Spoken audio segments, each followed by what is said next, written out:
Dr. Francesca Stavrakopoulou is a brilliant scholar who is very well written. She is going to point out today that your God, the biblical God, needs to rest. But so did all the other ancient Near Eastern gods. They all needed to sleep at some point. And is the seventh-day Sabbath idea unique only to the God of the Bible?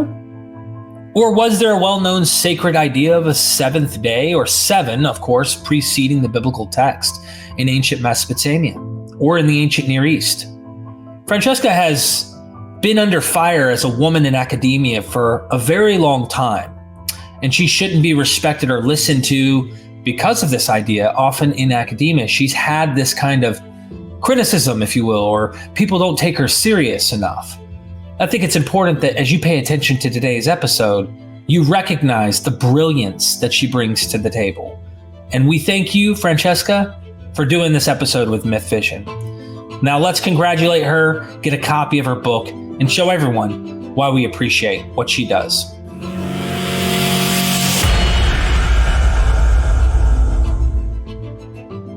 This is going to sound a little awkward, but the next question I have is about the Sabbath and seventh day idea. There's a guy who's floated around on the internet. Those in the chat know.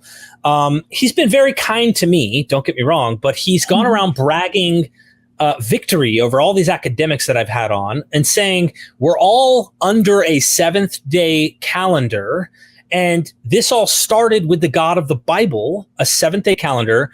Therefore, we're all technically responsible, and we are under this God's jurisdiction. So we are all technically sinners who need to repent to this God, because this is the true God. Look, we have 7 days. And I was reading the book.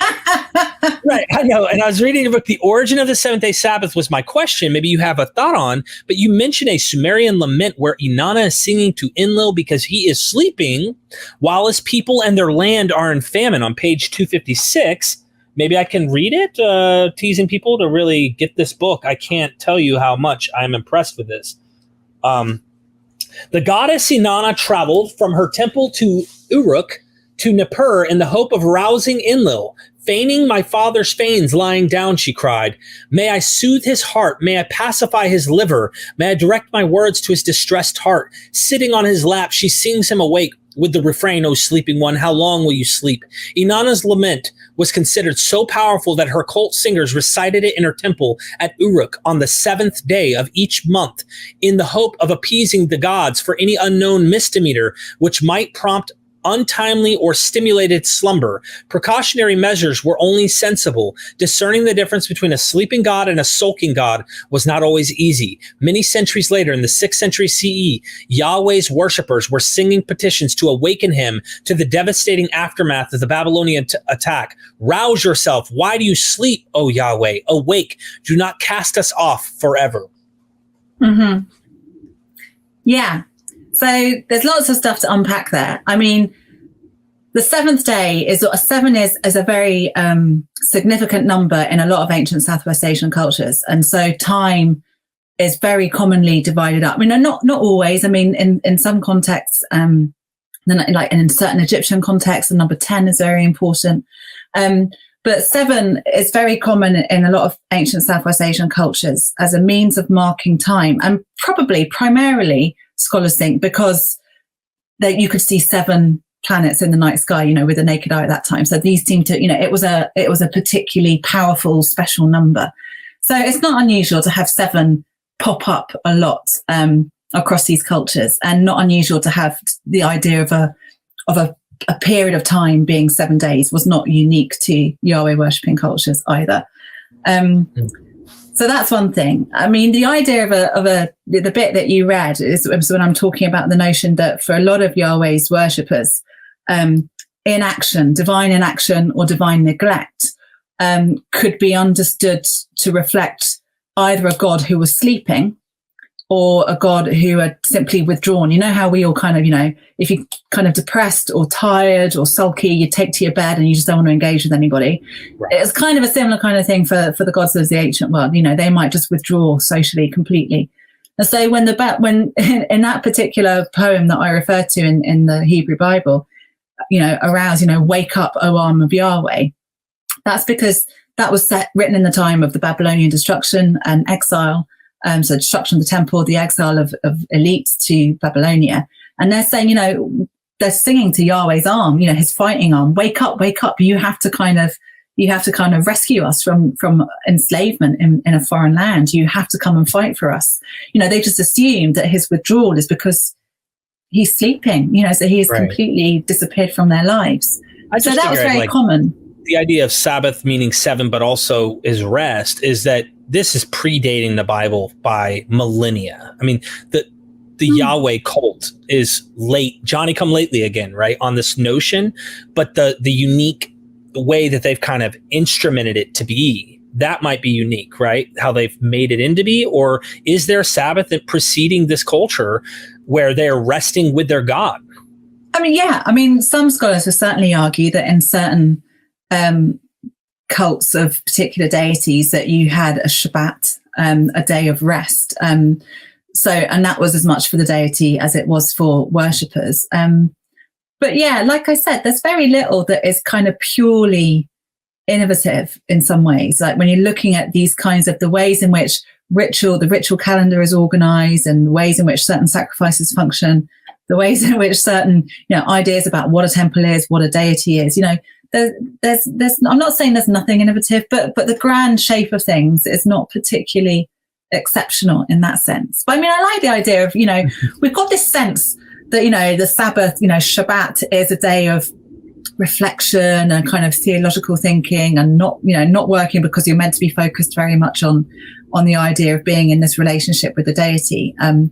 But you get a particular verse in Exodus in which, Yahweh himself is talking, and he sort of says that, on the 7th day, he had to catch his breath because he was tired, having made the universe in days 1 to 6. He was tired, he was running out of puff on the 7th day. You see that so in the there Hebrew, is that right? sense of rest. Yeah, exactly. Okay, so we're not reading Hebrew, that. Yeah, in the Hebrew, in that particular verse in Exodus, it uses the same word that's used to describe the kind of catching, someone who's been doing hard manual labor, kind of like sitting and resting and catching their breath like that. It's the same word that's used, which is a really nice image. It's a very companionable image, isn't it? Kind of likening it, kind of theologically, it's showing that God put all this exertion and work into creating this beautiful world.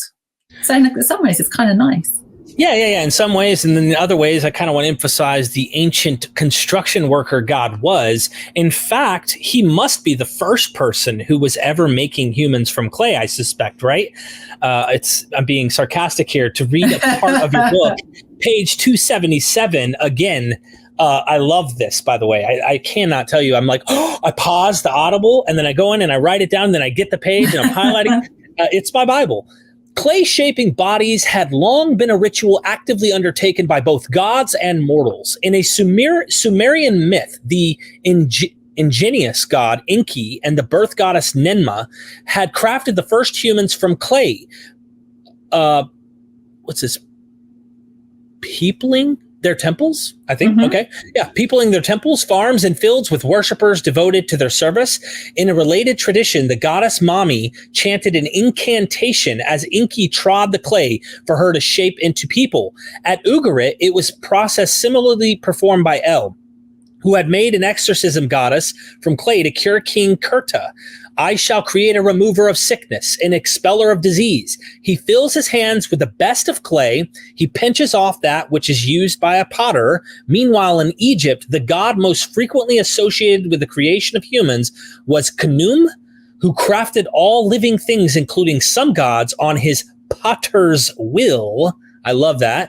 You are the master of the will. Who is pleased to model on the will? You have made humans on the will. You have created the gods. You have modeled the small and large cattle. You have formed everything on your will each day in your name, Khnum, the potter.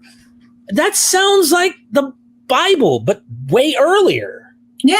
And that's the thing. It's like, clay shaping is, the one that it was the most important substance in some ways within these particular cultures, because it's so, it's there, it's everywhere. You need good quality clay to make kind of like a figurine or whatever. But but it's the base stuff of life, you know, the understanding that humans are made from, not just humans, but other living beings were made from clay, as you've demonstrated, wasn't just a biblical kind of idea. It was a much older, far more widespread idea across ancient Southwest Asia. So yeah, the idea that humans made, you know, when humans made their figurines of gods out of clay, they were mimicking the gods themselves who made humans out of clay. So it's the primal matter of life in these particular cultures. But yeah, it's a lovely image, and yeah, like I think that's why it's so important to set these biblical texts within their broader cultural context, is because otherwise you get all sorts of claims being made about the innovative, unique status of certain theological ideas, and therefore they are so exclusive that therefore they must be true. They're not. But it's, you know, they're all drawing on a much wider, broader, richer cultural tradition, and it's just that Yahweh just happens to be one God among many, who, you know, but he just happens to be the God that's kind of survived into the modern day, you know, unlike Inanna or you know, which is such a shame. I'd much rather we had her still around. I wish we knew a lot more too about these gods that come before, because we kind of only know from our tradition what's being preserved, and I just wish we knew a lot more.